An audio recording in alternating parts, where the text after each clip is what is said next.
तो दोस्तों मूवी की स्टार्टिंग में हम 3 लोगों को देखते हैं जिनका नाम जेसिका, कैलेब और टेरेसा है। ये अपनी वेकेशन मनाने के लिए आए हुए थे, लेकिन यहाँ पे जेसिका की तबीयत थोड़ी ठीक नहीं लग रही थी।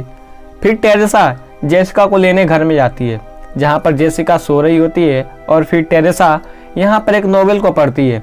फिर अचानक से जेसिका उठकर बैठ जाती है और अजीब सी आवाज में वो बुक की लाइन को रिपीट करने लगती है। फिर टेरेसा उसे देखने के लिए जेसिका के पास आती कि तभी अचानक से जेसिका टेरेसा के बालों को जड़ से उखाड़ देती है।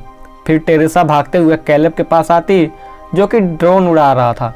फिर जेसिका वहां पर आती और वो ड्रोन को अपने फेस पर मारती है और पानी में गिर जाती है। फिर कैलेब उसे बचाने के लिए पानी में कूदता, लेकिन जेसिका पानी में कैलेब का सर उखाड़कर ऊपर फेंक देती है और फिर जेसिका पानी के ऊपर उठने लगती है और ये सब देखकर टेरेसा चिल्ला रही होती है। फिर यहाँ से कहानी एक दिन पहले की दिखाई जाती है। यहाँ पर बेथ नाम की लड़की को देखते हैं जो कि अपना बाथरूम में चेक कर रही थी कि वो प्रेग्नेंट है कि नहीं, और हमें पता चलता है कि वो प्रेग्नेंट थी।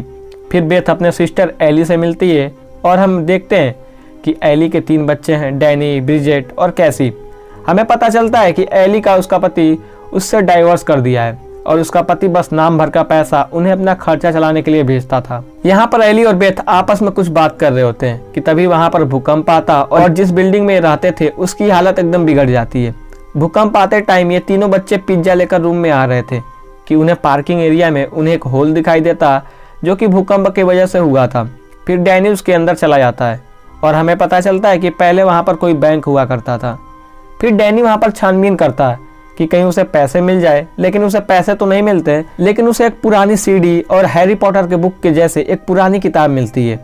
वह वहाँ पर एक फोटो को देखता है जिसमें 3 फादर और बहुत से कॉइन देखता है जो कि किसी क्रॉस से चिपके हुए थे। फिर डैनी उस सीडी और किताब को अपने साथ लाता और ब्रिजेट को उसके बारे में बताता, और जब डैनी उस किताब को खोलने के लिए कहता तो ब्रिजेट उसे ऐसा करने से मना करती, लेकिन वह फिर भी उस किताब को खोलने की कोशिश करता जिसमें वो अजीब से दांत थे और उसी से डैनी के फिंगर में कट लगता है और उसका ब्लड उस किताब पर गिर जाता है और वो किताब उसके ब्लड को सोख भी लेती है और फिर वो किताब अपने आप खुलने लगती है और उसके अंदर बहुत सी डरावनी पिक्चर बनी हुई थी जो सीधे किसी एविल पावर की तरफ इशारा कर रही थी। फिर डैनी उस सीडी को रिकॉर्ड प्लेयर में लगाकर चलाता है।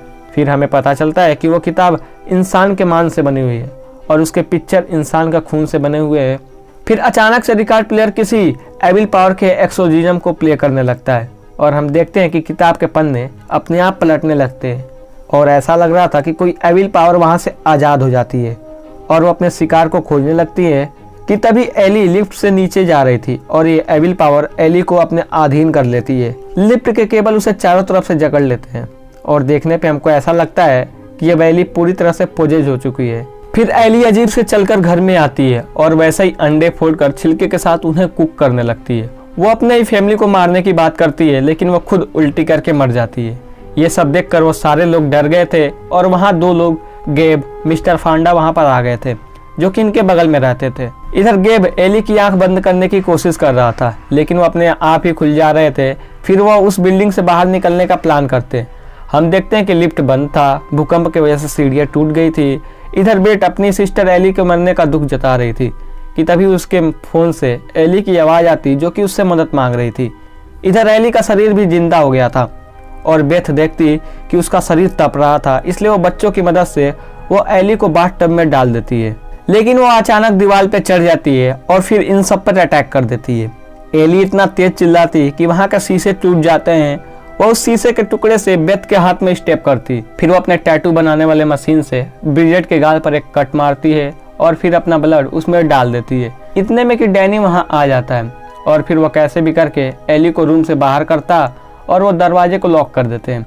हम जानते हैं कि गेब और मिस्टर फांडा बाहर ही होते हैं, तो एली गेब को मार देती है और फिर वो मिस्टर फांडा को भी मार देती है। फिर वो कैसी को एली की आवाज़ में दरवाजा खोलने के लिए कहती। कैसी समझती कि वह एली है और फिर वो दरवाजे को अनलॉक कर देती है कि तभी एली कैसी का गला पकड़ लेती है, लेकिन डैनी और बेथ आकर वो कैसी को बचा लेते हैं और फिर से दरवाजा को बंद कर देते हैं। वहीं हम देखते हैं कि ब्रिजेट को जो कट लगा था वो उससे इन्फेक्टेड होने लगी थी और उसके नाक, मुंह, कान से सब कुछ काला लिक्विड निकल रहा था। फिर ब्रिजेट भी पोजेज हो जाती है और वो शीशे को खाने लगती है।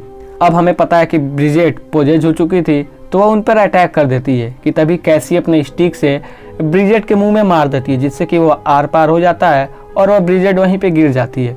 फिर डैनी बेथ से कहता है कि यह सारी उसकी गलती है, उसने इस बुक को खोला जिससे कि यह डेमन आज़ाद हुआ। फिर बेथ उस बुक को चेक करती और रिकॉर्ड को प्ले करके सुनती ताकि वो डीमन को कंट्रोल करने का कोई उपाय पता कर सके। इधर हम देखते हैं कि एली बाहर ही उनका स्वागत के लिए वेट कर रही होती है और एक पॉजिटिव स्माइल के साथ देख रही थी।